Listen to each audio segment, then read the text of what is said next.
Okay, குயிக்காக சட்டுன்னு நம்ம ஈஸியாக எதுவும் அரைக்காமல் கொள்ளாமல் சன்னா மசாலா எவ்வளோ ஈஸியாக சிம்பிளாக பண்ணலாங்கிறத பார்ப்போம். 2 ஸ்பூன் எண்ணெய் ஊற்றிருக்கேன். ஒரு இந்த லீஃப் போட்டிருக்கேன். கொஞ்சம் பெருஞ்சீரகம் கொஞ்சோண்டு போட்டாச்சு. எவ்வளோ குயிக்காக பண்ணலான்னு பாருங்கள். வெங்காயம் பொடியாக நறுக்கின வெங்காயம் மீடியம் சைஸ், அது நல்லா வதங்கணும். ஒரு 2 மினிட்ஸ் நல்லா வதங்கட்டும்.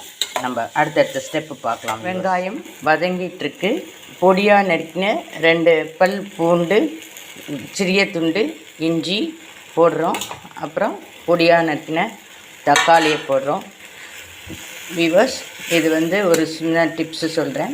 இப்போ திடீர்னு நினைக்கிறீங்க உடனே பண்ணணும் அப்படின்னு சொன்னால், மெயினாக இது நான் பேச்சுலர்ஸ்க்கும் பிகினர்ஸ்க்கும் சொல்லி கொடுக்குறேன். மற்ற எல்லாருக்குமே தெரியும். அதெல்லாம் லாங் ப்ராசஸ். இது குயிக்காக ஆகும்.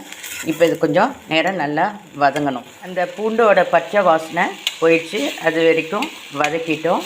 என்ன குயிக் மெத்தட் அப்படின்னு சொன்ன ஒரு டிப்ஸுன்னா, இப்போ திடீர்னு நினைக்கிறீங்க கொண்டைக்கடலை ஊற வைக்கல அப்படிங்கிறதுக்காக கொண்டைக்கடலை ஒரு 1/4 கிலோ வாங்கி 8 ஹவர்ஸ் ஊற வச்சு நல்லா வாஷ் பண்ணி ஊற வச்சுட்டு அதை வடியை போட்டு ஃப்ரீசரில் எடுத்து வச்சுருங்க. எப்போ வேணுமோ இப்போ 10 மினிட்ஸ் முன்னாடி எடுத்து வச்சுட்டு குக்கரில் வேக வச்சிங்கன்னா வரும். கொண்டைக்கடலை ஊற வைக்கிறச்ச உங்களுக்கு இந்த சன்னா மசாலா தானே பண்ணுறோம். இது நல்லா சாஃப்டாக இது பாருங்கள். இப்படி வரத்துக்கு ஒரு பிஞ்ச் சோடாப்பூ, சமையல் சோடாப்பூ போட்டு வேக வச்சிங்கன்னா நல்லா சாஃப்டாக வரும். இல்லாதவங்க கொஞ்சம் நிறையா நேரம் விசில் விடுங்க. இப்போ ஓகே. இப்போ நெக்ஸ்ட்டு ஸ்டெப்பு 1/4 டீஸ்பூன் மஞ்சப்பொடி.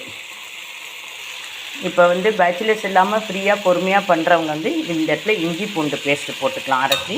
இப்போ நம்ம அது அப்படியே பூண்டை கட் பண்ணி போட்டுட்டோம்.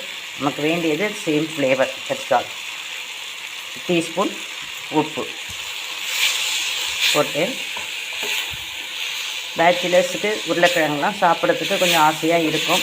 இந்த சமயத்தில் இந்த உருளைக்கிழங்கு கொஞ்சம் ஒரே ஒரு உருளைக்கிழங்கு திக்காக வரத்துக்காக போட்டிருக்கேன். நல்லா வேக வச்சு அதையும் போட்டுக்கலாம். எல்லாருக்கும் பிடிக்கும். நல்லா ஸ்மாஷ் பண்ணிடலாம். அப்போ ரொம்ப திக்காக இருக்கும். ஓகேவா? இது என்ன ஒரு பெரிய மெத்தட் அப்படின்னு நினைக்காதீங்க. நமக்கு வேண்டியது சேம் டேஸ்ட்டு. இந்த வேக வச்ச சன்னா